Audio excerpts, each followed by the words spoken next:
Here's a story from Grandpa for my three favorite little girls, Emma, Ayla, and Audrey. Last time I read you a story about a mouse dentist called Dr. DeSoto. Today we have another story from the same author, William Steig. This time the story is about a young donkey named Sylvester who finds a way to get anything he wants. But, as the saying goes, be careful what you wish for. Here's the story, Sylvester and the Magic Pebble. Written and illustrated by William Steig. Sylvester Duncan lived with his mother and father at Acorn Road in Oatsdale. One of his hobbies was collecting pebbles of unusual shape and color. On a rainy Saturday during vacation, he found a quite extraordinary one. It was flaming red, shiny, and perfectly round, like a marble. As he was studying this remarkable pebble, he began to shiver, probably from excitement, and the rain felt cold on his back. "I wish it would stop raining," he said. To his great surprise, the rain stopped. It didn't stop gradually, as rains usually do. It ceased. The drops vanished on the way down, the clouds disappeared, everything was dry, and the sun was shining as if rain had never existed.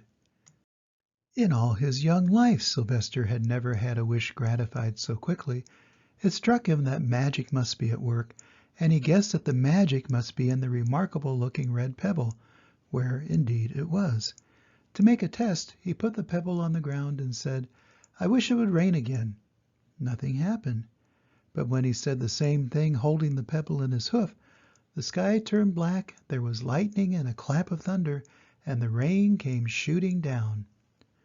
"What a lucky day this is," thought Sylvester. "From now on I can have anything I want. My father and mother can have anything they want. My relatives, my friends, and anybody at all can have everything anybody wants." He wished the sunshine back in the sky, and he wished a wart on his left hind fetlock would disappear, and it did, and he started home, eager to amaze his father and mother with his magic pebble. He could hardly wait to see their faces. Maybe they wouldn't even believe him at first. As he was crossing Strawberry Hill, thinking of some of the many, many things he could wish for, he was startled to see a mean, hungry lion looking right at him from behind some tall grass. He was frightened. If he hadn't been so frightened, he could have made the lion disappear, or he could have wished himself safe at home with his father and mother. He could have wished the lion would turn into a butterfly or a daisy or a gnat. He could have wished many things, but he panicked and he couldn't think carefully. "I wish I were a rock," he said, and he became a rock. The lion came bounding over, sniffed the rock 100 times, walked around and around it, and went away confused, perplexed, puzzled, and bewildered. "I saw that little donkey as clear as day. Maybe I'm going crazy," he muttered. And there was Sylvester, a rock on Strawberry Hill, with the magic pebble lying right beside him on the ground, and he was unable to pick it up. "Oh, how I wish I were myself again," he thought, but nothing happened. He had to be touching the pebble to make the magic work, but there was nothing he could do about it. His thoughts began to race like mad. He was scared and worried. Being helpless, he felt helpless. He imagined all the possibilities, and eventually he realized that his only chance of becoming himself again was for someone to find the red pebble and to wish that the rock next to it would become a donkey. Someone would surely find the red pebble, it was so bright and shiny, but what on earth would make them wish that a rock were a donkey? The chance was 1 in a billion at best. Sylvester fell asleep. What else could he do? Night came with many stars. Meanwhile, back at home, Mr. and Mrs. Duncan paced the floor, frantic with worry. Sylvester had never come home later than dinner time. Where could he be? They stayed up all night wondering what had happened, expecting that Sylvester would surely turn up by morning, but he didn't, of course. Mrs. Duncan cried a lot, and Mr. Duncan did his best to soothe her. Both longed to have their dear son with them. "I will never scold Sylvester again as long as I live," said Mrs. Duncan, "no matter what he does." At dawn, They went about inquiring of all the neighbors. They talked to all the children, the puppies, the kittens, the colts, the piglets. No one had seen Sylvester since the day before yesterday. They went to the police. The police could not find their child. All the dogs in Oatsdale went searching for him. They sniffed behind every rock and tree and blade of grass, into every nook and gully of the neighborhood and beyond, but found not a scent of him. They sniffed the rock on Strawberry Hill, but it smelled like a rock. It didn't smell like Sylvester. After a month of searching the same places over and over again, and inquiring of the same animals over and over again, Mr. and Mrs. Duncan no longer knew what to do. They concluded that something dreadful must have happened, and they would probably never see their son again, though all the time he was less than a mile away. They tried their best to be happy, to go about their usual ways, but their usual ways included Sylvester, and they were always reminded of him.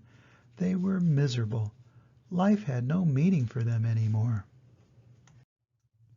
Night followed day, and day followed night, over and over again. Sylvester on the hill woke up less often. When he was awake, he was only hopeless and unhappy. He felt he would be a rock forever, and he tried to get used to it. He went into an endless sleep. The days grew colder. Fall came with the leaves changing color. Then the leaves fell and the grass bent to the ground. Then it was winter. The winds blew this way and that. It snowed. Mostly the animals stayed indoors, living on the food they had stored up. One day a wolf sat on the rock that was Sylvester and howled because he was hungry.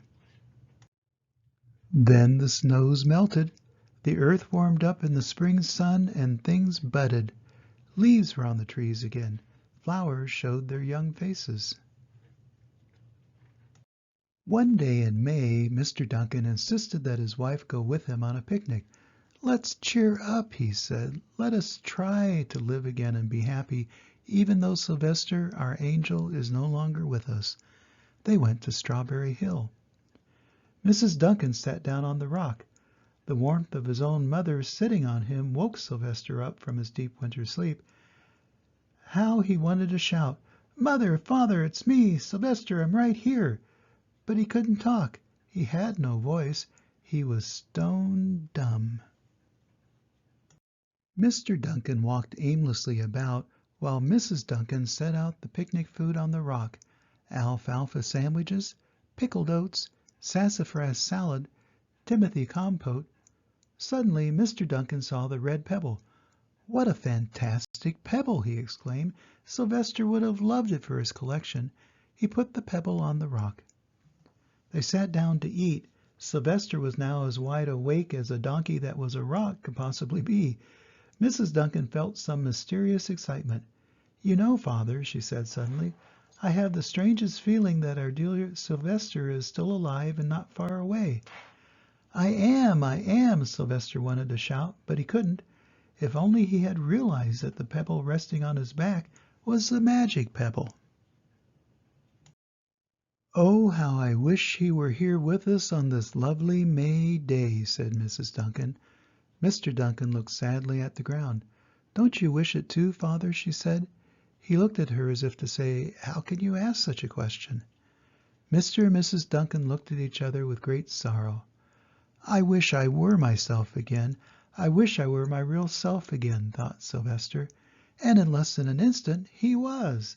You can imagine the scene that followed: the embrace, the kisses, the questions, the answers, the loving looks, and the fond exclamations.